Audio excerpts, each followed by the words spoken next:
Hello students, welcome to WB online home tuition. আশা করি তোমরা সবাই ভালো আছো। তো আজকে আমি তোমাদের সাথে শেয়ার করব পশ্চিমবঙ্গ মধ্যশিক্ষা পর্ষদের অষ্টম শ্রেণীর Ryan Martin English question bank solve third summative এভলিউশনের বালুরঘাট গার্লস হাই স্কুল।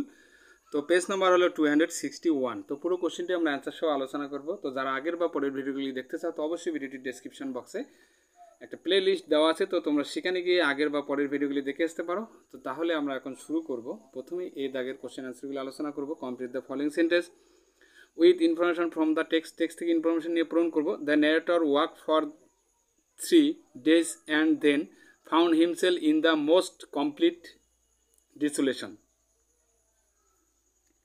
বর্ণনাকারী 3 দিন ধরে কাজ করার পর নিজেকে সম্পূর্ণ জনশূন্য অবস্থায় পেয়েছিলেন। The narrator was camped next the abandoned village. বর্ণনাকারীকে একটি পরিত্যক্ত গ্রামের পাশে তাঁবু খাটানো হয়েছিল। এরপরে দেখো টিএফ বসাবো, তার সাথে subordinate statement. Tourist did not know the hilly area through which the narrator was hiking. তো পর্যটকরা বর্ণনাকারী যে পাহাড়ি অঞ্চল দিয়ে আর কি ভ্রমণ করেছিলেন তা জানতেন না, সেটা অবশ্যই ট্রু হবে। Throw his absolutely unknown two tourist, মানে পাহাড়ের মধ্য দিয়ে ভ্রমণকারীর কাছে একেবারেই অজানা ছিল। তো the area through which the narrator was hiking was covered in dense vegetations. বর্ণনাকারী যে অঞ্চল দিয়ে ভ্রমণ করেছিলেন তা ঘন গাছপালায় ঢাকা ছিল, এটা অবশ্য ফলস হবে। নাথিং গ্রো দেয়ার অ্যাকসেপ্ট উইল্ডস ল্যাভেন্ডার। তো সেখানে বুনো ল্যাভেন্ডার ছাড়া আর কিছুই জন্মায়নি। এরপরে আলোচনা করব সি দাগের।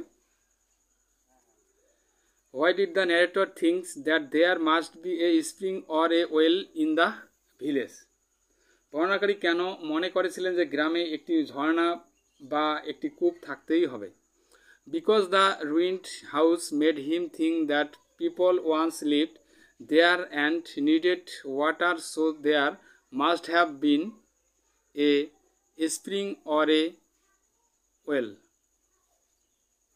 কারণ ধ্বংসপ্রাপ্ত ঘরবাড়ি দেখে তিনি ভাবতে শুরু করেছিলেন যে মানুষ একসময় সেখানে বাস করত এবং জলের প্রয়োজন ছিল, তাই সেখানে অবশ্যই একটি ঝর্ণা বা কূপও ছিল। Why did the narrator have to move his camp. বর্ণনাকারীকে কেন তার শিবিরে স্থানান্তর করতে হয়েছিল।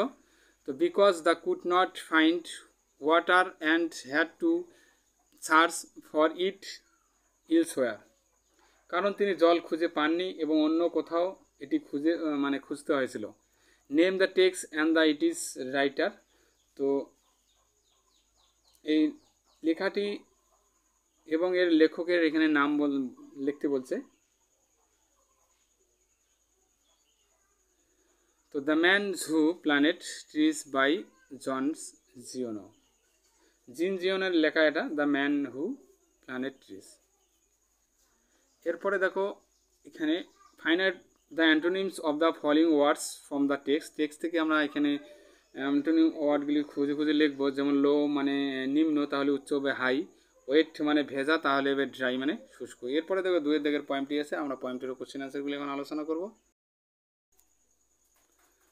তো প্রথমেই এখানে এ দাগের দেখো পয়েমের এখানে টিএফ বসাবো, তার সাথে subordinate statement. The swallow is a winter bird, মানে সোয়ালো একটি শীতকালীন পাখি, এটা অবশ্য ফলস হবে, কারণ the swallow is a summer bird, গ্রীষ্মকালীন পাখি।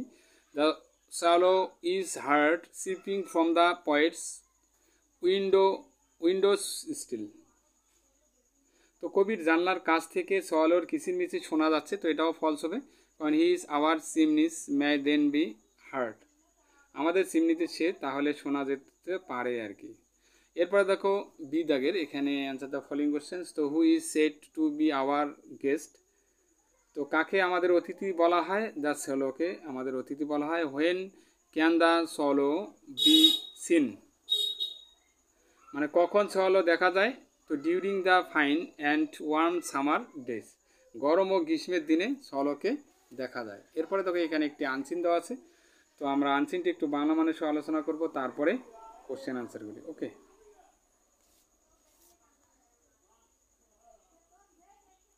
Dental diseases is the most common disease in the world, মানে দাঁতের রোগ বিশ্বের সবচেয়ে সাধারণ একটা রোগ।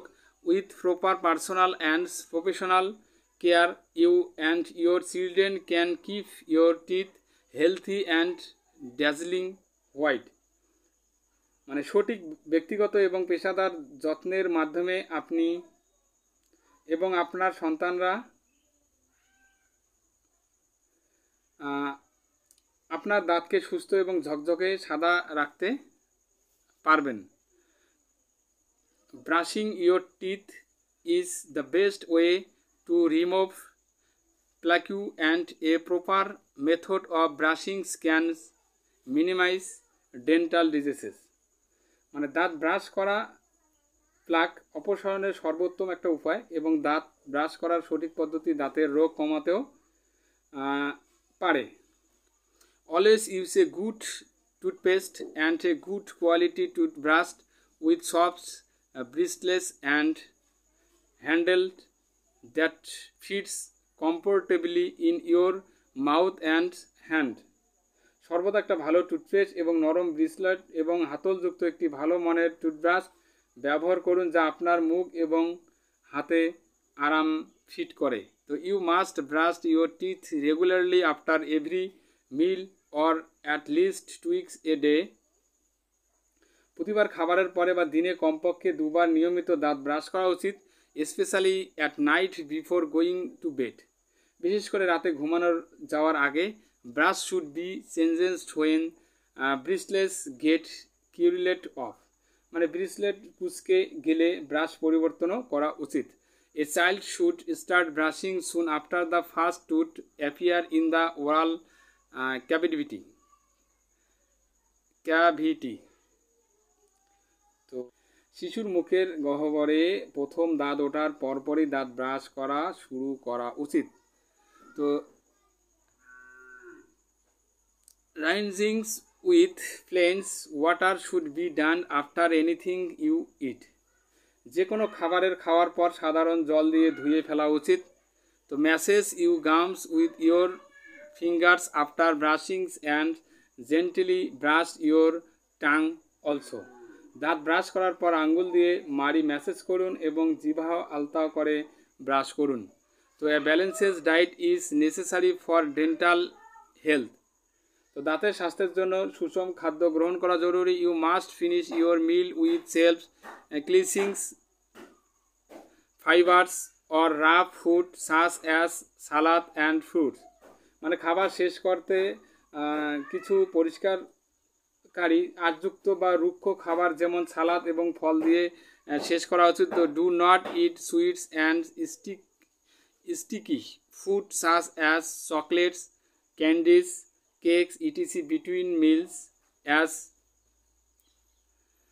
bacteria love sugar and destroy the tooth substance, মানে খাবারের মধ্যে যেমন মিষ্টি আটালো খাবার যেমন চকলেট, ক্যান্ডি, কেক ইত্যাদি খাবেন না, কারণ ব্যাকটেরিয়া চিনি পছন্দ করে এবং দাঁতের উপাদানও তারা ধ্বংস করে। তো আমরা আনসেনটি একটু বাংলা মানে সহ পড়লাম, এরপরে আমরা কোশ্চেন আনসারগুলি এখন আলোচনা করব। তো which of the followings is considered the most common disease in the world. তো এখানে ডেন্টাল ডিজিজ হবে। A balance diet is important to maintain good dental health হবে এখানে। A toothbrush should be changed when the bristles get curled off হবে এখানে। এরপরে দেখো 4 দাগের এখানে dash is recommended to finish your mill with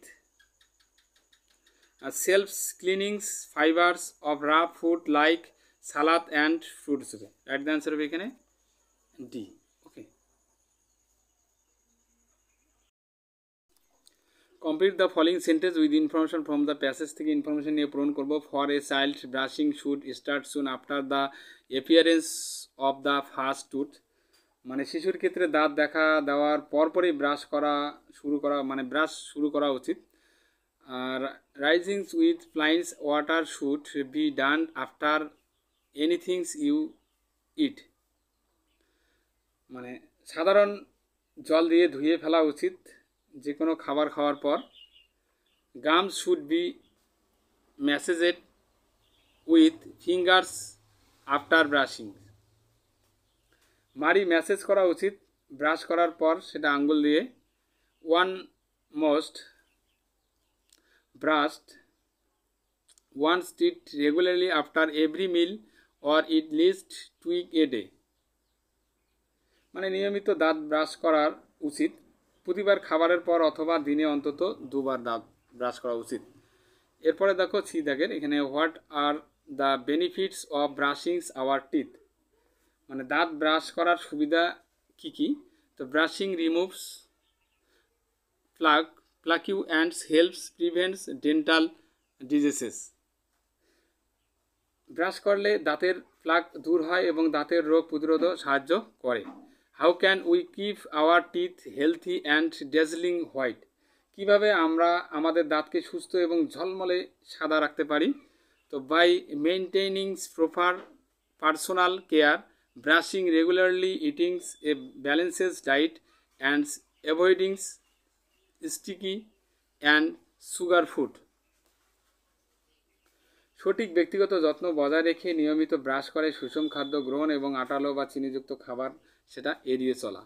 what kind of a toothbrush should be used, কোন ধরনের টুথব্রাশ ব্যবহার করা উচিত। তো a good quality toothbrush with soft bristles and a handles that fast comfortably, নরম ব্রিসলেট এবং আরামদায়কভাবে fit করে এমন হাতল সহ একটি ভালো মানের টুথব্রাশ ব্যবহার করা উচিত। Why one should not eat sweet and sticky food between meals, মানে খাবারের মধ্যে মিষ্টি এবং আটালো খাবার কেন খাওয়া উচিত নয়। তো because bacteria love sugar and it destroyed tooth substance, মানে কারণ ব্যাকটেরিয়া চিনি পছন্দ করে এবং এটি দাঁতের পদার্থ ধ্বংস করে ফেলে। এরপরে দেখো গ্রামার অ্যান্ড ভোকাবুলারি কোশ্চেনগুলি আলোচনা করবো। Do as directed. I said to the student, did you go to school? তো change the mode of narration করবো। I asked the student if he বা she had gone to school. Okay, they fed me, এখানে যেহেতু I দিয়ে দেওয়া আছে তো এখানে আমরা সাধারণত she ইউজ করবো, না হি ইউজ করবো। ওকে, সেটা না, হিটা ইউজ করবো। they fed me, change the voice করবো এটাকে, I was fed by them. He returned at home when it was raining to identify the clothes and the state it is kind. So when it was raining, it is a subordinate adverbial clause of the time eta. So she wrote a necklace set with diamonds to identify the phrase and state kinds. তো set with diamonds টা হবে adjective phrase হবে।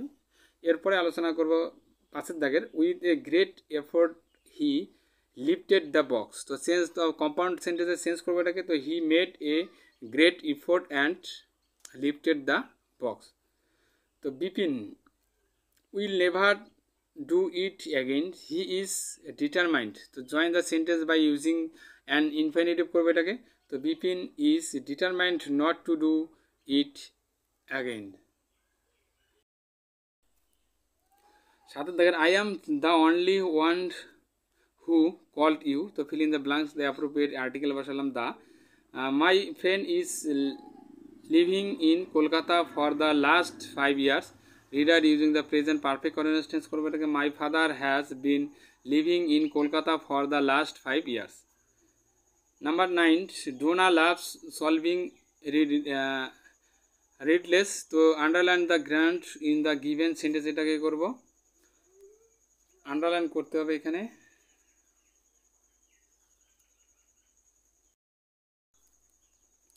তো সলভিংটা underline করবো। এরপরে every সলিডার্স fur মানে fight ফট, bravely এখানে fill in the blanks appropriate adverb বসাবো, তো এখানে ব্রেভলি বসাবো এখানে। ওকে, এরপরে দেখো find out words from the unseen passage থেকে খুঁজে খুঁজে লিখবো সমর্থক ওয়ার্ডগুলি। তো হলো আছে, হলো মানে ফাঁপা, তাহলে এখানে ক্যাভিটি হবে এখানে, রিডিউস মানে কমানো বা হ্রাস, তো মিনিমাইজ হবে এখানে। তারপরে শাইনিং আছে উজ্জ্বল, তো ঝলমলে ড্যাজলিং হবে। তো উইপ আউট মুছে ফেলুন, তো এখানে রিমুভ হবে অপসারণ। এরপরে দেখো এখানে একটি রাইটিং স্কিল দেওয়া আছে। তো রাইটিং স্কিলটি এখন আমরা আলোচনা করব। 100টা শব্দের মধ্যে এখানে লিখতে হবে, যে কনভারসেশন ডায়লগ লিখতে হবে। ওকে, এখানে মি দিয়ে আছে, মি আর ফ্রেন্ড। তো hello Raju, how was your voyage? Hello Raju, তোমার যাত্রা কেমন ছিল? তো ফ্রেন্ড বলল, it was thrillings, we face a storms near the African coast. মানে হ্যাঁ, এটা রোমাঞ্চকর ছিল, আফ্রিকান উপকূলের কাছে আমরা ঝড়ের মুখোমুখি হয়েছিলাম। Me, oh wow, ours was calm but we discovered a new island with rare birds. বাহ, আমাদের যাত্রা শান্ত ছিল, কিন্তু আমরা বিরল পাখিদের সাথে একটি নতুন দ্বীপ আবিষ্কার করেছি। আর ফ্রেন্ডস বললো, দ্যাট সাউন্ডস ওয়ান্ডারফুল, এটা চমৎকার শোনাচ্ছে। তো ডিড ইউ কল্ড এনিথিং, তুমি কি কিছু সংগ্রহ করেছো? Me, yes, we gathered some samples of plants and shells. হ্যাঁ, আমি গাছপালা এবং খোলসের কিছু নমুনা সংগ্রহ করেছি। ফ্রেন্ড বলল, বন্ধু বলল, দ্যাটস গ্রেট, এটা দারুণ। We had to repair our sails mid sea, it was tough. সমুদ্রের মাঝখানে আমাদের পাল মেরামত করতে হয়েছিল, এটা কঠিন ছিল। Me, every voice has it is story, প্রতিটি যাত্রায় নিজস্ব গল্প থাকে একটা। Glad we are both back safe, খুশি যে আমরা দুজনেই নিরাপদে ফিরে এসেছি। এরপরে দেখো write a paragraph how mustard oil is prepared by the using the, এখানে কিছু পয়েন্ট দেওয়া আছে। এই পয়েন্টের উপর ভিত্তি করে মাস্টার অয়েল বা সরিষার তেল কীভাবে প্রস্তুত করা হয় সেটা সম্পর্কে লিখব। তো mustard oil is prepared through several steps. তো এই সরিষার তেল বেশ কয়েকটি ধাপে প্রস্তুত করা হয়।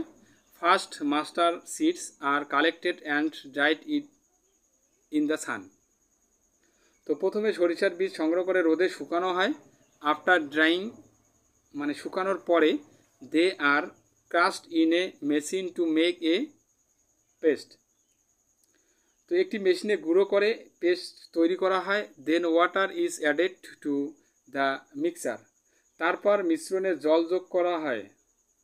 The mixer is pressed to extract oil, তেল বের করার জন্য মিশ্রণটি চাপ দেওয়া হয়। আফটার এক্সট্রাকশন, মানে নিষ্কাশনের পর, the oil is separated from the residue, তেলটি অবশিষ্ট অংশ থেকে আলাদা করা হয়। This is separated oil is poured into containers, এই আলাদা করা তেলটি যে কোনো অমেধ্য মানে অপসারণের জন্য ফিল্টার ইউজ করা হয়। তো সিলেট প্রপারলি, এবং ফিল্টার করার পর তেলটি পাত্রে ঢেলে সেটা সঠিকভাবে কি সিল করা হয়। And made ready for sale, এবং সেটা বিক্রির জন্য প্রস্তুত করা হয়। তো এইভাবে আমরা মাস্টার অয়েল বা সরষের তেল কীভাবে প্রস্তুত করা হয় এইভাবে একটু সংক্ষেপে আমরা আলোচনা করলাম 100টা শব্দের মধ্যে। ওকে, তো বন্ধুরা ভিডিওটি কেমন লাগলো অবশ্যই কমেন্ট করে কমেন্ট বক্সে জানাবে, এবং নতুন হয়ে থাকলে অবশ্যই চ্যানেলটিকে সাবস্ক্রাইব করবে। Please subscribe my channel. আমার ভিডিও দেখার জন্য তোমাদের সবাইকে অসংখ্য ধন্যবাদ।